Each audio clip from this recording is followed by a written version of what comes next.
That, my music multiverse traveling ear specialists, is the sound of one of Australia's largest pop bands to conquer the world, INXS. Those are chords and sounds that everyone would identify with, even if you're not a fan. It was on the radio all over the place, constant airplay. And that last piece, well, those are two of the greatest Aussie vocalists in Jimmy Barnes and Michael Hutchence being the lead singer of INXS on the Lost Boys soundtrack. If you haven't got enough of your INXS, that is a brilliant addition to the catalog. What started out in high school as Dr. Dolphin in 1977 became a stadium touring phenomenon in the late 80s and the start of the 1990s. This pop rock sax-infused band had the right sound at the right time, catchy hooks, lyrics, and a lead singer and frontman that some might say had the vocal sex appeal and charisma of that of Jim Morrison on and off stage. I do want to set the timeline of other bands and artists that were in full or starting bloom at the time.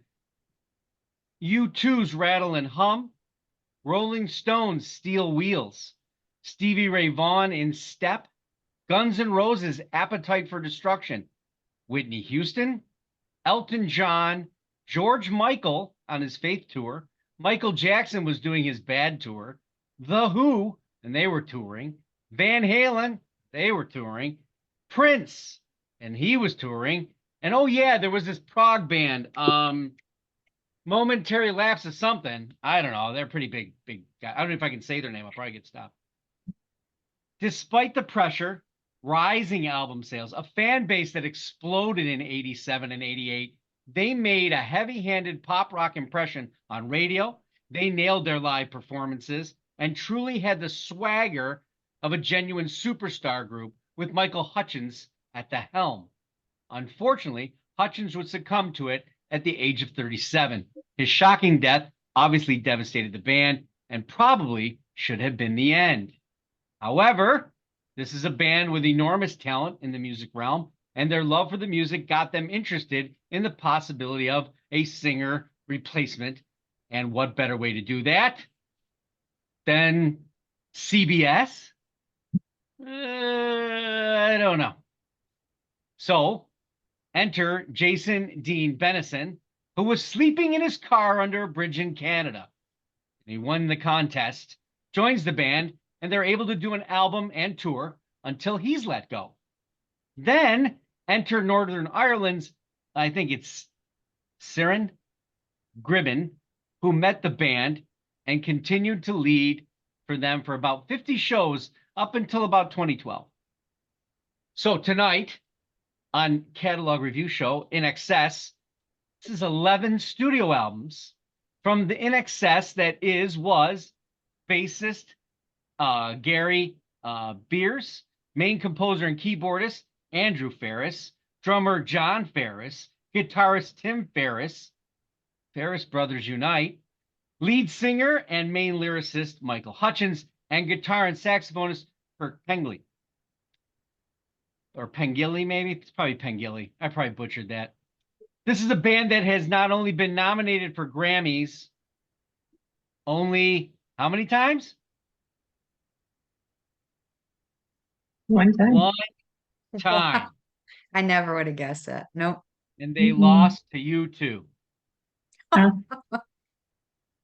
That's kind of incredible, right?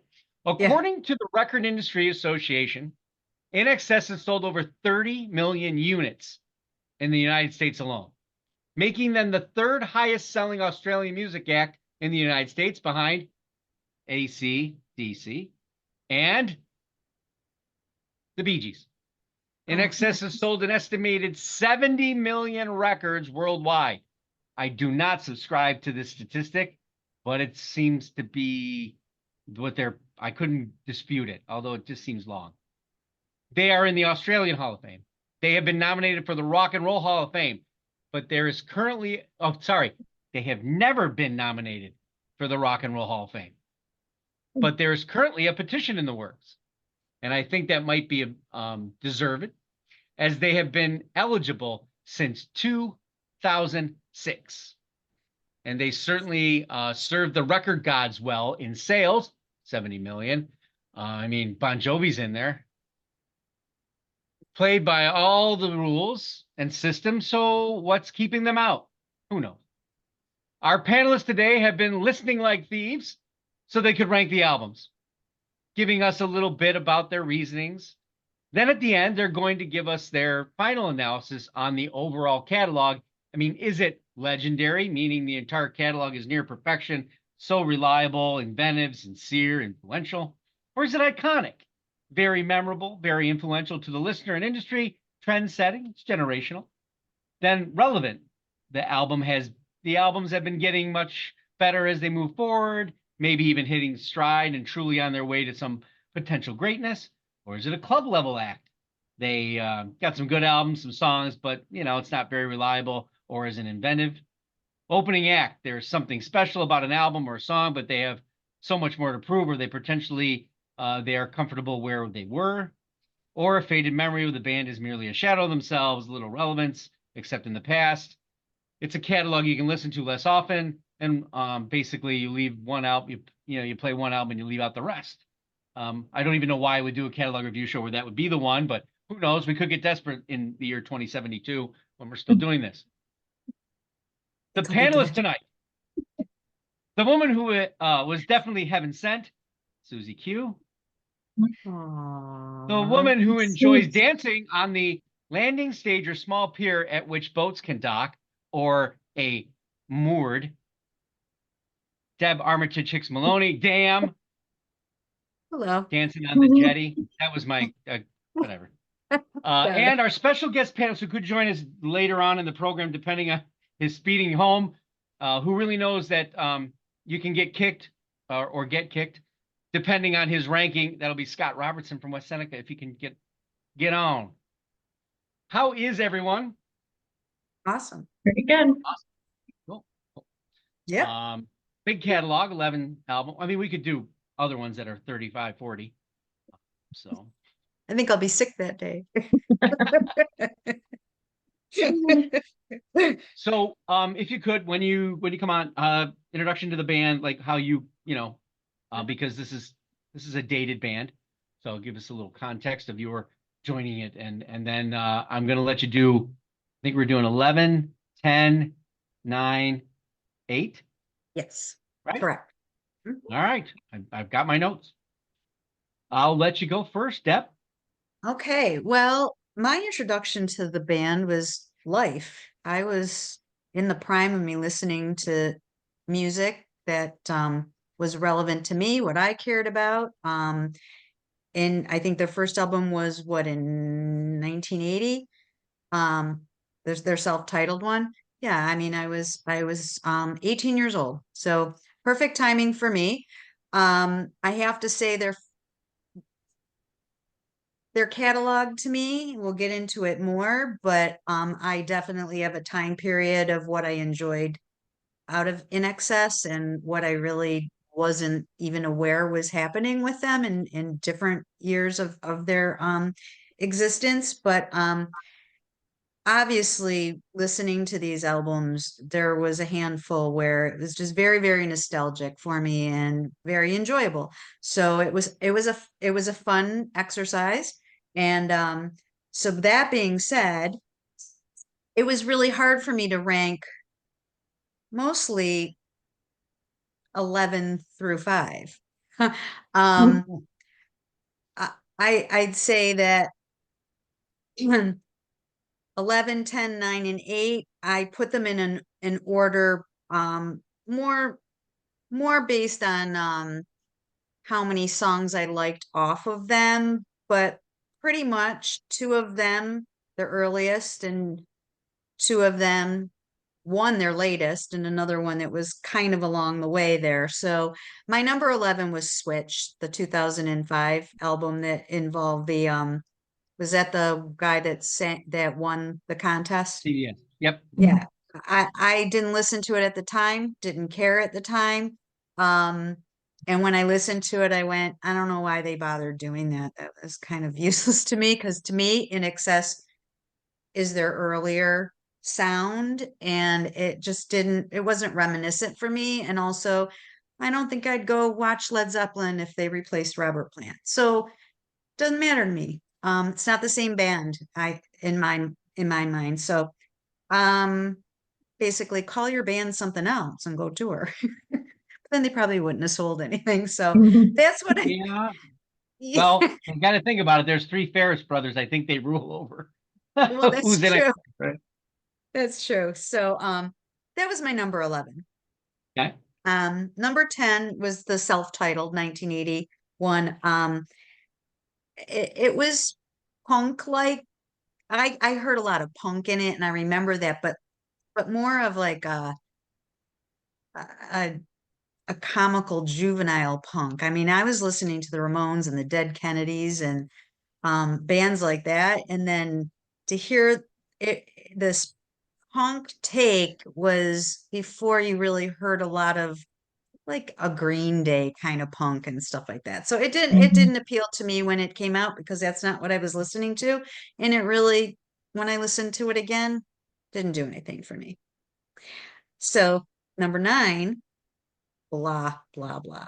Didn't like it at all. Underneath the Colors from 1981. In fact, I thought, wow, they have perseverance. they released those two, and they said we're not going to quit. So I'll give them that. How's that? They're 80 and 81. They're like, okay, let's up by our bootstraps and try something different. So now I'm not going to really say too much on this album. I'm going to hold my comments for when I do 7 through 4. But it's Full Moon, Dirty Hearts from 1993.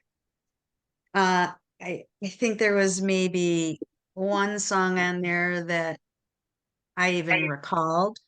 I did have a baby that year, so I was listening to lullabies and that. So, but I'll talk a little bit more on that when my next set of rankings, just so that I can tie it together and you'll understand. Otherwise, I might give some things away for my next Ah, release. yes. No, sell the sizzle, not the steak. So those are my 11 through 8. Sue, how did you get introduced to the band and all that?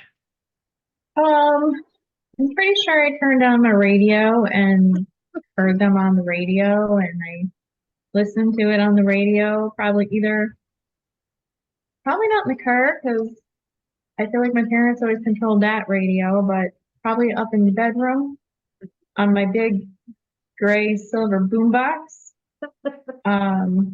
Yeah, pretty Those much. were the Yeah.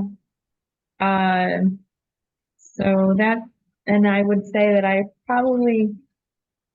may have heard them earlier, but I didn't pay attention until the later 80s. I have said it before. I think I was never into the punk scene at all. Any kind of punk. Don't know why. I have nothing against it. It just never resonated with me. So, and honestly, well, once they talk about the albums a little bit, like I guess I don't even know what qualifies as punk. Like there seems to be such a spectrum of punk, and if they're punk, then they must have been like punk light. I don't know, but so and then of course, into the 90s, I know that a certain person that I was dating had a lot of cassettes, and so then I think I started to hear a lot more. So Who could that be? yeah. So that's pretty much my INXS journey. All right. So my number 11, I went with Switch, just because it was, not the original band, nothing against it. I'm always kind of impressed with a band, if they have that desire to keep on going, even though things have changed like that. But I didn't feel like including it with this just because Michael wasn't there anymore. Not that it's a bad album. My number 10, I went with their debut.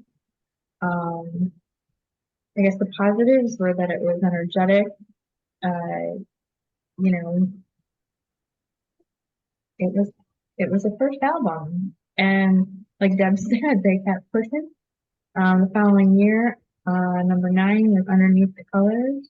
I didn't hear like a huge difference, but you can tell they're slowly bringing things together. The sound went a little bit maybe deeper, a little bit more polished. But still not something that I would have been sitting around listening to. Especially at that time. I don't know, maybe it's just because there were so many other incredible acts around that time. I wouldn't have reached for it, but so that was my 9, and we're going down to 8 or 9. Yeah. Mhm. So 8, and then it gets a little bit harder to pick, but 8 I went with Elegantly Wasted. I did like it. It's starting to, well, obviously it's been a little bit down the line. So they've tried different genres. Now you've got the grunge is big out there, and I felt like this one, I don't know, just didn't do it for me. So nothing against them. Elegantly Wasted, good fun. Yeah. But Mhm. not my choice. So, Okay. Pretty much Well, agreed with her. yeah. So I was brought into the band by a friend of mine out of basically just getting out of grade school to high school, 8th grade to 9th grade. He was Dead Milkman, Dead Kennedys. Why they all had to be dead, I don't know. mm, Circle 'Cause Jerk, it's maybe. Yeah. Bands like so, that. yeah, He was nice. but he was punk, right? And that dark punk, we'll call it, right? Or dead punk. Zero, I want to be dead. Um, Depeche Mode too, kind of brought in at that time. So this band was not that way. But the album that started with me in kind of had they were past the sound that they started with. So I obviously being the music addiction junkie that I am, I went and after I heard those, I went back and I went back and got the older stuff and went whoa whoa whoa whoa whoa. So I would say if it's punk, it's probably new wave pop. mhm. In it's yeah, it doesn't have a lot of punk to it. Maybe chord structure. I don't know if if you think about it, you want to go back, the band really maybe they weren't as on their instrument as they were, Mhm. or Australia. What do we know what's going on there, really, right? Some things never translated well out of Australia. I mean, I talked about at the beginning, Jimmy Barnes and his band, Cold Chisel. They were huge in Australia, went nowhere in the United States, and they even opened for like everybody. I want to say they even opened for the Rolling Stones or Led Zeppelin. So when they were here, so some things just don't translate, and those two albums, they don't translate. I don't think, and then certainly when you go back on them, it's not like oh oh yeah, this came around again. I don't think it did. So yes, my number 11 is not Switch. Mine is the Underneath the Color. Okay. Um, just just tool. It doesn't have any. You can't go back on it and go, oh, this has a real relevance today. It just doesn't. I Yeah. don't. I don't even think I grabbed the lyrics at all out of it. There's no vocal part that makes me say, God, that guy's gonna be one hell of a lead singer someday. Right. So it just seems like it was produced on one track and just kind of goes on its way. But music back then, they're filling a gap, maybe. My number 10 is Full Moon Dirty Hearts. Okay. This is where they decided, let's make a Rolling Stones album. Yes. Let's all right, let's odd songs with Ray Charles and don't put Chrissy Hine. I'm sorry, not a fan. I understand the nostalgia or her catalog and stuff, and I even have the box set to try to get me into that. This didn't do that for me, but it is like the saxophone just left the band. It's gone. Mhm. And to me, that's the band. Hutchins seems Jagger-like here, though, I will say. That's Uh, exactly in my notes. Yep. He sounded, if I went, oh my gosh, did my album end and it went on to a Rolling Stone song as they do yeah, on me I definitely on felt that way. Amazon Music? So that Yeah. that's what kind of bugged me. And when I think about it, I mean, 10 and 9 could have been switched. I mean, because the color underneath the colors is almost the same as INXS's first record. The only thing is, on the first record, it's a well-crafted new wave pop in the lyrics and his delivery. I don't know. It's a little bit better, and I know it came first. I don't know how that's. It's just my ear. And certainly, it felt like there was something there that would become bombastic. Now, the only reason I'm putting it there is because I already know they became bombastic. So if I was listening to this at the first time, I might have them, in excess, and then the color underneath the colors. And my number 8, just as Sue said, is Elegantly Wasted. It's a little too dance contemporary in it for me. But I realize depends on the mood, depends on, I mean, they did whatever they wanted, I think. I don't think Yeah. any record label went, Easily, don't yeah. do, but, Yeah, true. and of course, who knows what's going on with your lead singer at that point. So good luck. Oh yeah. There was things going on for So sure. to you, Derek. All right. Well, just to back up a little bit about the self-titled album and me saying, the punky and you saying new wave pop and stuff. I guess 1980, you have to remember, is the year that Gary Newman and Cars came out, and he looked punk. He wasn't punk, but there was something punk about him, his attitude. And Yeah, that's kind of what I hear in I the got you. self-titled album. But I didn't connect the dots till you made your comments, both you and Sue. So that's Cool. where I got that from. But back to I'm going to go back to my number 8, which was Full Moon, Dirty Hearts, and why I put it where it is, and why the next 3 are kind of difficult for me to put in any particular order as well, because at that time these 3 albums that I'm going to list before I get to my number 5, or my number 4, they're all from the 90s, and the time in the 90s when I was listening to grunge, and I mean, like you had mentioned, Sue, you've got the Nirvanas and the Pearl Jams out there, but I was also listening to like new metal, like Limp Bizkit and Korn and Linkin Park and Evanescence. I mean, that totally on the other end of the spectrum from what these albums that they put out in the 90s.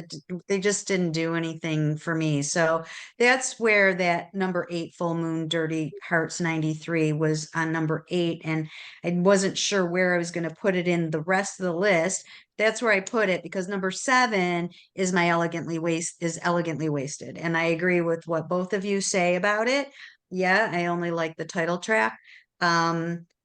Yeah, it's like you said, Mark, who knows where he was at, because it wasn't long after that, right? That he passed away. So that's my number 7. Number 6 is X. That came out in 1990. And all I can say is it's really hard to follow up Kick. And that was their album that followed up Kick. And I was at the time went, I don't need to listen to this band anymore. I was so disappointed. So that's why it falls in that number 6 slot for me. And then number 5 is Welcome to Wherever You Are, which was in 92. It, in fact, listening to it, I didn't really remember anything off of it. So I think it's a combination of where I was in my life, what albums I really liked of theirs, and then obviously just what was going on in my life as a mom. So those are my, I got to do my number 4, right? Okay, well, anyways, that's why all those are grouped in that area. And so I'm not real particular on what order, but that's how I put them. So now my number 4, The Swing. I would say, in first place, it's just so much better than the other 3 in this grouping that it just was a wide gap for me. It was a little I mean, that was in 84, that album. That was their album after Shabu Shaba, which was so good. So that left me a little bit going, "Ah, it's not as good, but it still had some great songs on it." 84, I had just graduated college. Um, so that's where I put that one because the next three were just easy to me. So Okay. Makes sense. I like it. Sue. So number 7, I went with Welcome to Wherever You Are. I did feel a little bit more of the alt,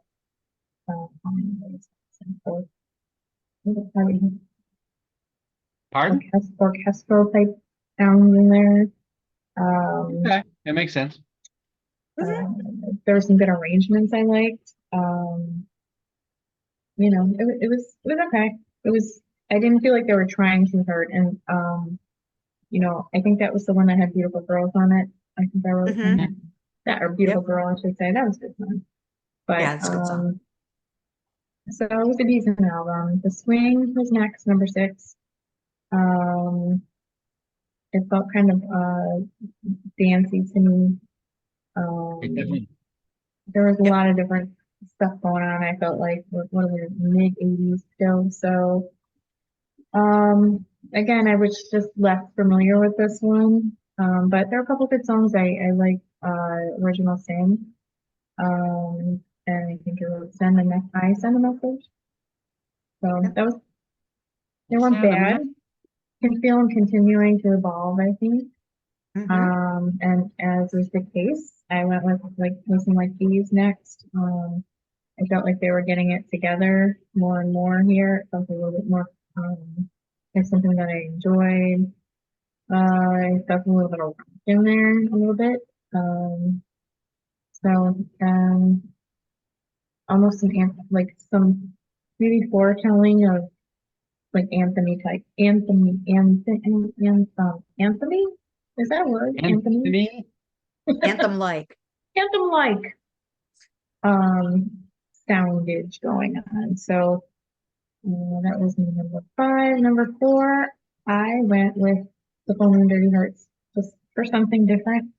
Um, Maybe it was just a change up in the listening lineup. I don't know, but I like it when people take chances. And why not? Because like I said, some of the earlier stuff I didn't connect with. Um, I like the collaborations. I like Chrissy Hine.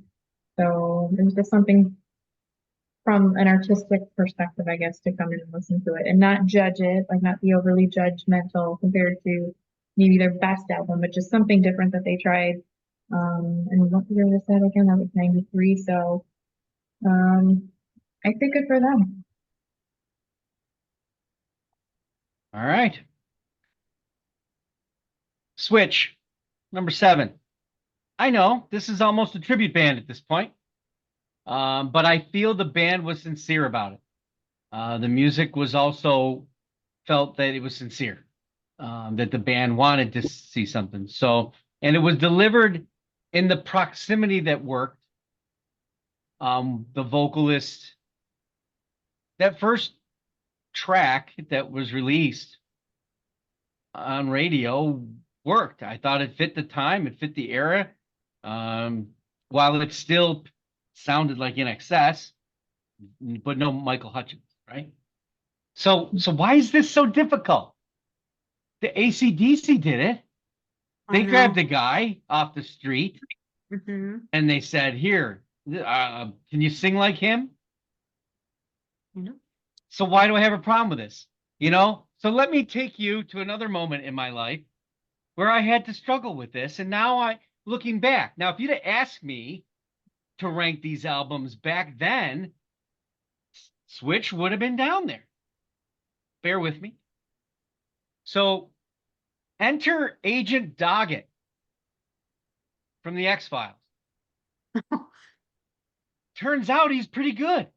He's an excellent actor. Hell, he was the bad guy in the Terminator, too. Probably the best of the bad Terminators. But he's no Mulder. But he wasn't supposed to be. right? But everything else was tight. As long as the songwriting's tight, as long as the band's tight, you can. Now, I never saw them live. I don't know how well he did Never Tear Us Apart, but I know if I went karaoke and sang it, I might not deliver it quite like Michael Hutchins. Mhm. Give it a shot. Susan over there, please don't. Stick to what you know. So anyway, number 7. Number 6, Welcome to Wherever You Are. I still don't know what this album is. I would have put it last, but I know it's good. I don't know why it doesn't really why I don't like it enough.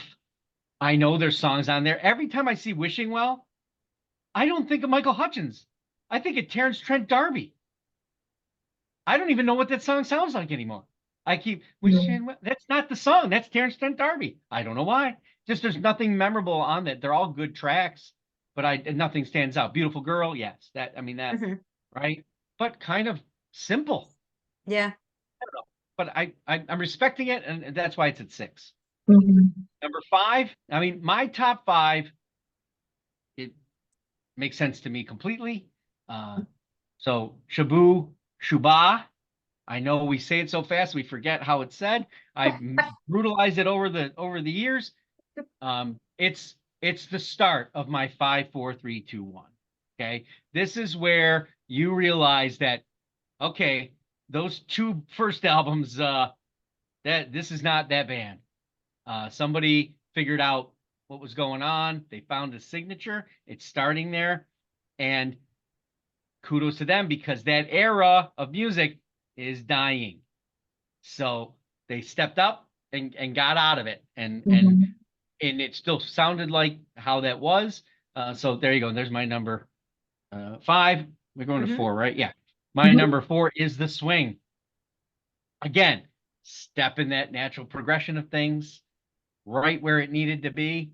Where Shabu Shuba has, 6 or 7 songs. You're like, wow, Wower is like 3. You got a couple in there, and then there's a couple of ones that is still hanging on. But The Swing has almost a full set. So a lot of good Okay. stuff in there. So those are mine. So the final Nice. 3, my ladies, final 3. Okay. Well, And my we'll number and three. we'll do the Oh, 3, and then we'll pause, and we'll go back around again for your final thoughts on your okay. catalog. Perfect. All right. My number 3 is Listen Like Thieves.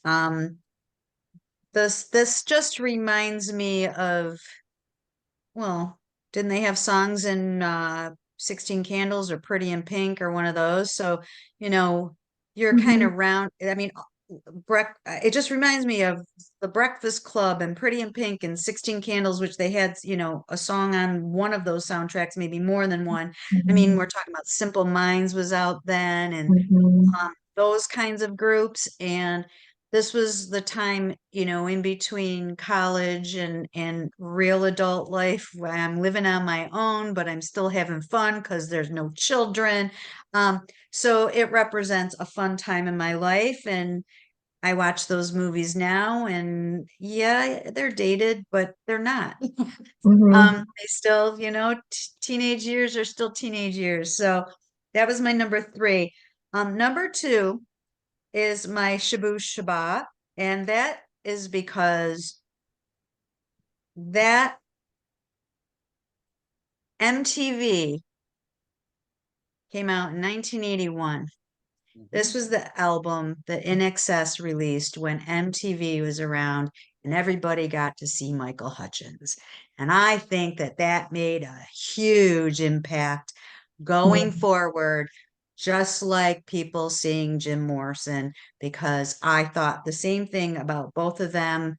And women went crazy for it. So I think that established that band is not just something you listen to, but something you look at. Mhm. And it changed their career, I think. But, radio didn't, or video didn't kill that radio star. So Yep. there we go for Michael Hutchins. But then number 1, Kick, undeniable, their best album, every single song. In fact, when I listened to it a couple times over the last couple weeks, and like I can't believe all those songs were on that one album.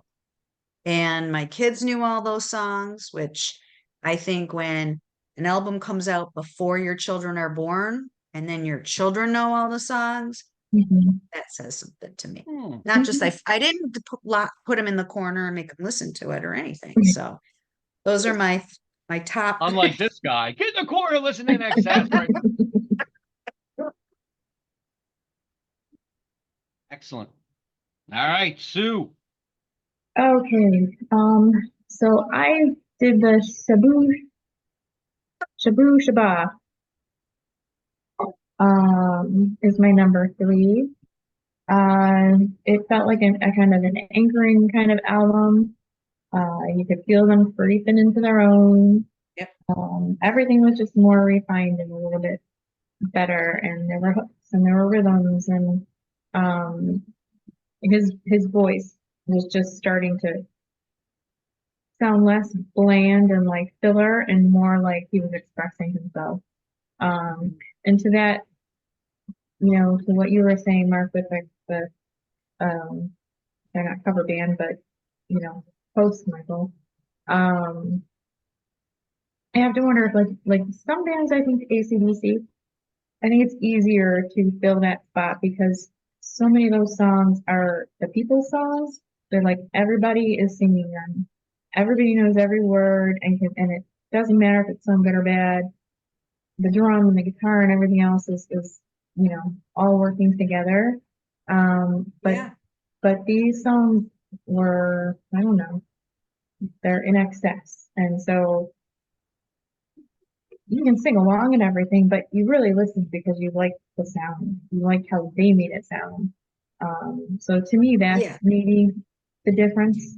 And that makes Where, sense because I mean, when you listen to AC/DC, we know the Angus brothers' names. You listen to Van Halen that had had mhm, their David Lee Roth and their Sammy Hagar. mhm. We know the Van Halen, And they're everyone was just mad. It was people were angry at Van Halen.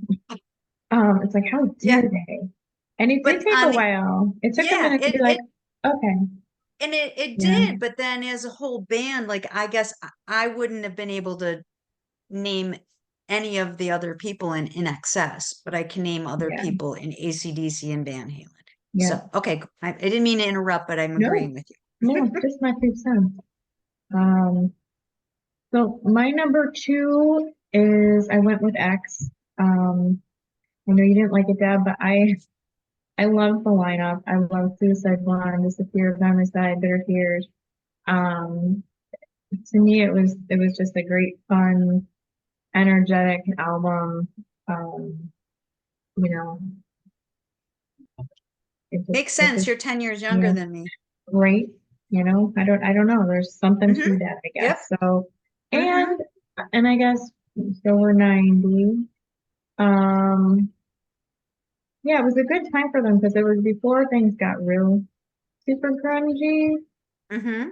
and guttural, and so they were super relevant, I think, right at that time. It was just a nice sound. And then my number 1, I also went with Kick. It's just their statement album. I don't know. It's It's the still winner. fun. Yeah. Still fun to listen to. Yep. Okay. So, okay, so my number 3 is the album that brought me into them. That would be Listen Like These. This was probably at the time one of the best produced records for sound. It was doing things that hadn't been done in the music industry, stop gaps and a little bit of looping, we'll call it. Hmm. Um, Dealing a lot with the rhythm of rock rather than this pop side of it. Although it still had its pop edge and everything, but Hutchins was in full form. These songs, I want to say, any of those songs on there could have been on their tours. Obviously, they stuck to the ones that were the big hits. But I remember using a lot of those songs and things that I would, when I was writing and doing those kind of things, even the songs that weren't on the radio. It's a strong album, start to finish. I don't even know if I replaced it with in that format, but Red Red Sun and This Time. There's just a lot on here. And you know, back in those days, you're looking at what, 12, 13 tracks, and you know, you got to flip the side over, and you know, it's purposely done. Whereas today on a CD, they don't, whatever order, I don't even think they care sometimes. I mean, just put it. Right. Had a good flow to it. I will point out before I go any further that, just so you know, that I'm not blowing smoke up anyone's butt. This is Decadance. This is not this is a release from the band, but this is 1983, and it's dance versions of their there's a Shabu Shuba album, and a couple of tracks, and they actually, their backup singer, if you have the Australian version, which probably most of the Australians do, has their backup singer who got famous on there too. So who moved, I think she was from New Zealand, she moved to Sydney. So I mean, I you know, anyway. And you know what? Well, I'll get to something, because this is a problem that I have. So my number two, I'm right with Sue. It's X, and X is phenomenally written. It is very close to Kick in how the songwriting is done. It doesn't have a few things that Kick has. You know what? I don't remember who produced the record, to be honest with you. I'm sure there's a production difference in personnel. That's probably nostalgic, maybe. Whoever produced Kick had a enormous hand in there, and foot. But Kick has beautiful songs. I mean, you're looking at Never Tear Us Apart from Kick. Well, The Stairs on X is that song. I think he was becoming very aware of a lot more things than just the love, sexy grind as a human being. So it was nice to hear different licks in that regard. Still got the horns, the band's firing on all cylinders, and unfortunately, Your horns are back. Say again? Your horns are back. Yeah. Because where did the horns go before?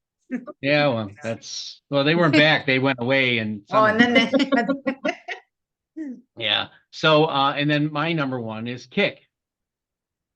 So Kick, to me,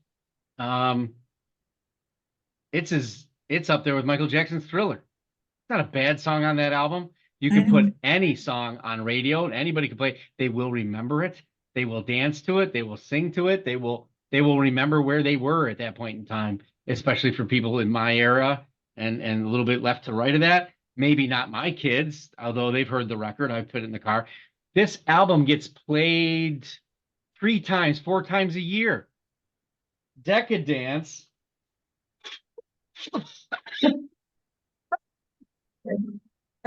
Yeah, it's that. Why did I do this?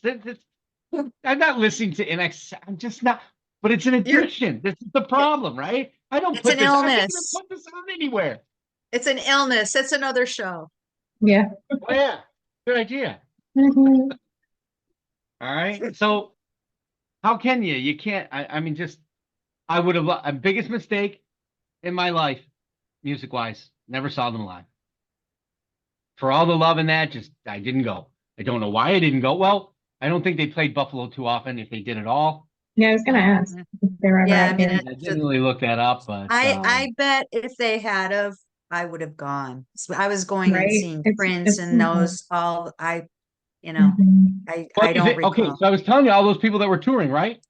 Yeah. Well, they probably had no one to carry their luggage, so they didn't go on tour. Like, well, there's nobody setting up here.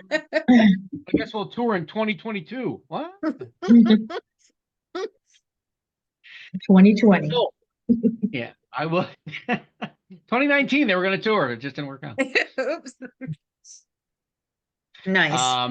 So I will go back to Deb and get her final thought and where this lies in the, and I can remind you if you need that, or go ahead. No, I know what I'm gonna rank it at. Since half the catalog means nothing to me, I put them at relevant. You know what? That's all it is to me, is relevant. I'm so happy for the part that is relevant to me. How's that? There you go. So if Well the said. catalog was half of what it was with the ones that are relevant to me, I would have said iconic, but that's not what we're judging here. So Mhm. that's what I Okay. say. Sue. I also am going for relevant. I mean, they have a lot of iconic songs, and you know, and Michael Hutchence was a force. Um, but similarly, again, like just because I wasn't into a lot of the albums, didn't connect with a lot of them. I feel like the time has passed for me to connect with them. Um, so the ones that I know, I love, and they made sense then, and I, kind of like you're saying, Deb, with the movies, I mean, I don't know if it's nostalgia or what, but it's just, you can bring them with you forever now. But it's only those, I would say, like, within the top five. So, Yep. yeah. Okay, so on my side, I'm in agreement with the ladies on the idea of the entire catalog as relevant. I think it would be relevant to musicians from a standpoint of how to continually incorporate horn, saxophone into music, which still continues today. I'm not saying they invented it, but they certainly made it um, extremely relevant. I think it's also relevant because there are certain songs and things that happen there that they show homage to the past, the Bob Dylan piece, Moderate, where they're showing the cards and flipping them, and Mhm. um, I think it's also relevant to understand for people who are in bands that the where you start is not necessarily where you finish. That's the beautiful statement we made that Deb made earlier, and that they how they came from those first two albums to Kick is astounding. Technically, most bands they have a little bit, you know, and then it's too late. That's you. There's a window sometimes for your sound, right? It doesn't go on. There are bands that it goes on forever, but those are the fortunate ones. Um, I also think that the one thing that is, I think one of the albums is absolutely legendary, and that's Kick. I think it's up there in the top 50 albums probably ever made in a certain century. Can't put the Beatles in there, can't put Yeah. Led Zeppelin in there. But if you think of, Michael Jackson's Thriller, if you think of Metallica's Black Album, um, Shania Twain, Alanis Morissette's Jagged Little Pill, these are like when people put those records on, they keep it on and they continually go back to it. And that is definitely what Kick is. Do I think X is, I would highly recommend if you don't, that would be something to go back to. So in that, I'll thank the panelists for going 11 albums deep. And on this one, I'm sorry that we didn't get to Mr. Robertson, but we'll hopefully be able to get him on another show. He is a passionate music listener, so I'm hoping that he's able to join us. So I think what we've got is I'm going to put a link in the description to another video. In that description will be I Did a Meal to Music to X. So we'll be able to show that to you. You can go on that. I'll put that video up. We haven't done it yet. We've been waiting for the show to do it. So please subscribe if you haven't done so already. And if you have, well, I thank you very kindly from the bottom of the panelist heart here. Like and comment. Let us know where you rank the albums of INXS, what brought you into it. And I'm gonna add something. Who would you have had replace Michael Hutchence? Think about it. I mean, could David Coverdale have done it? I don't know. Is there somebody else out there we didn't think of that they didn't think of that they could have called up and said, "Hey, I hear you're not doing much. Could you come?" Jimmy Barnes. He's Australian. Why didn't he do it? He's got the vocal range. There's people out there. I'd love to hear your comments on that. We're on the web at beyondyourradio.com, Facebook, Twitter, Instagram, and of course, this wonderful thing, YouTube.